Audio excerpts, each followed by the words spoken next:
സംഘടിപ്പിച്ച ഇന്നത്തെ ഈ പരിപാടി വളരെയധികം ഹൃദ്യമായിരുന്നു. എല്ലാ കാര്യത്തിലും ദിവസം കൂടുന്തോറും വളരെയധികം മാറ്റങ്ങൾ സംഭവിച്ചു കൊണ്ടിരിക്കുന്നുണ്ട്. അത് തന്നെ അൽഹംദുലില്ലാഹ് വലിയ റാഹത്താണ്.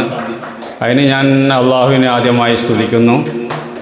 പിന്നെ ഇവിടെ ഇന്ന് നോമ്പായിട്ട് വരാൻ മടിയുണ്ടായിരുന്നു. എന്നാലും ഇവിടെ വന്ന് നോക്കുമ്പോൾ ആ മടിയും ആ ക്ഷീണമൊക്കെ എന്നിൽ നിന്ന് അകന്നു പോയതായിട്ടാണ് എനിക്ക് തോന്നുന്നത്. പിന്നെ നമ്മുടെ ഫൈസൽ സാറ് പറഞ്ഞ മാതിരി ഈ വായന നമ്മൾ ആദ്യം നമ്മുടെ അടിസ്ഥാനത്തിൽ ഇപ്പോൾ ഇവിടെ പുറത്തൊന്നും ഇല്ലാത്തതുകൊണ്ട് ഞാൻ പറയാണ്, നമ്മൾ അധികം ഇപ്പോൾ ഇന്നത്തെ കാലത്ത് എടുത്ത് ശീലിക്കേണ്ടത് ഖുർആനാണ്. ആ ഖുർആൻ നമ്മൾ ഉയർത്തിപ്പിടിച്ചുകൊണ്ട് നമ്മളത് സ്ഥിരം പതിവാക്കി കഴിഞ്ഞാൽ ഒരു കാരണവശാലും മറ്റുള്ള കിതാബുകളെ പോലെയുള്ള ഒരു കാരണവശാലും, ഞാൻ എൻ്റെ വ്യക്തിപരമായിട്ട് പറയുകയാണെങ്കിൽ, ഒരു കാരണവശാലും നമുക്കത് ഒഴിച്ചുകൂടാൻ പറ്റാത്ത ഒരു സംഗതിയായിട്ട് മാറും. കാരണം നമ്മൾ തുടർച്ചയായിട്ട് ഒരു ദിവസം ഖുർആൻ പാരായണം ചെയ്യുകയാണെങ്കിൽ, ഇപ്പോൾ ഫൈസൽ സാറിൻ്റെ ഖുർആൻ ക്ലാസ് ആരംഭിച്ചതായിട്ട് എല്ലാവർക്കും അറിയാമായിരിക്കാം. അത് വളരെയധികം ഒരു ഉന്മേഷം തരുന്ന ഒരു സംഗതിയായിട്ടാണ് എനിക്ക് തോന്നിയിട്ടുള്ളത്. കാരണം എന്ന് വിചാരിച്ചാൽ ജീവിതത്തിൽ തന്നെ നമുക്ക് അത് പകർത്താൻ പറ്റുന്നതാണ്. ഞാൻ അതിൻ്റെ ഖുർആൻ്റെ പരിഭാഷയൊക്കെ വീട്ടിലുള്ളത് ഇടയ്ക്ക് ഞാൻ നോക്കാറുണ്ട്. പിന്നെ സ്ഥിരമായിട്ട് എനിക്കൊന്നും ആദ്യം പറയുകയാണെങ്കിൽ 3-4 സൂറത്ത് ഹാഫിളായിരുന്നു.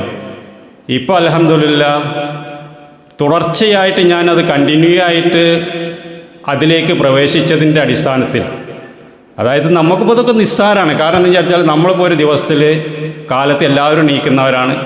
ഒരു 4 മണിക്ക് എണീച്ച് തഹജ്ജുദ് നിസ്കരിച്ച് ഒരു യാസീന്, ഒരു സൂറത്തുർ റഹ്മാൻ, അതുപോലെ സൂറത്തുൽ മുൽക്ക്, അതുപോലെ ഒരു ഖുൽ ഹുവല്ലാഹ് ഒരു 3 പ്രാവശ്യം, ഇതൊക്കെ ഓതിയാനൊന്നും നിസ്സാര ടൈമേ വേണ്ടുള്ളൂ. നമുക്കൊരു 10 മിനിറ്റേ വേണ്ടുള്ളൂ.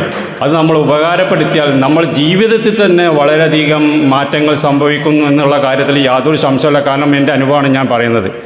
അതുപോലെ തന്നെ ഞാൻ ഒരു പരാതിയുമായിട്ട് ഒരു ഉസ്താദിൻ്റെ അടുത്ത് ചെന്ന്, അയാൾ എനിക്കതിന് മരുന്ന് പറഞ്ഞു തന്നത്, അബൂബക്കർ നീ ഒരൊറ്റ കാര്യം ചെയ്താൽ മതി, ഖുർആൻ 30 ജ്യൂസ് നല്ല നിയ്യത്തോട് കൂടിയിട്ട് നീ ഖുർആൻ 30 ജ്യൂസ് ഓതിക്കഴിഞ്ഞാൽ നിൻ്റെ കാര്യം സാധിച്ച് കിട്ടും.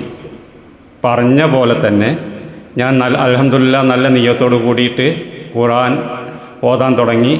അത് പൂർത്തിയാകുന്നതിൻ്റെ മുമ്പേ ഞാൻ എൻ്റെ ഉദ്ദേശം നിറവേറി എന്ന് പറഞ്ഞാൽ അതിലും വലിയ കാര്യങ്ങളൊന്നുമില്ലല്ലോ.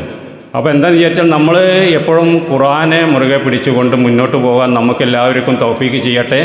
അതുപോലെ തന്നെ നമ്മുടെ ഈ ബ്രൈറ്റ് അക്കാദമി നല്ല ഉയർച്ചയിൽ നിന്ന് ഉയർച്ചയിലേക്ക് എത്തട്ടെ എന്ന് ആശംസിച്ചുകൊണ്ട് എല്ലാവർക്കും നന്ദി, നമസ്കാരം.